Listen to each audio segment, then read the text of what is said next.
पाकिस्तानियों को बरतानिया में सरमायाकारी के वसी मौके मिलेंगे। ये नवीज सुनाई है बरतानिया में पाकिस्तानी हाई कमिश्नर इब्न अब्बास ने। डॉन न्यूज से गुफ्तगू में पाकिस्तानी हाई कमिश्नर का कहना था कि यूरोपीय यूनियन से बरतानिया का इनखला पाकिस्तान के लिए सूदमंद साबित होगा। अब ब्रेग्जिट के बाद हम अगर इसी चीज़ को ट्रांसलेट करते इनटू रियलिटी तो मेरा ख्याल में it's a win win situation.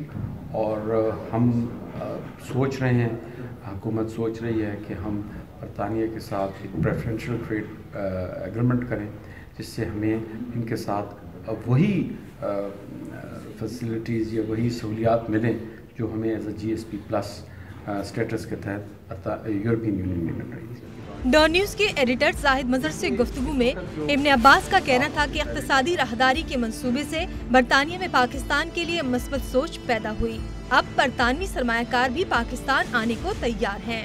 Pakistan economic corridor जब से साइन हुआ अप्रैल 2015 के बाद ये बड़ी मुस्बत चेंज आई है यहाँ की सोच में, और ये बड़ी अपॉर्चुनिटीज देख रही है। और मुझे ये मैं आपके साथ शेयर कर सकता हूँ बड़े इत्मीनान से कि there are investors looking forward to go into Pakistan for investment.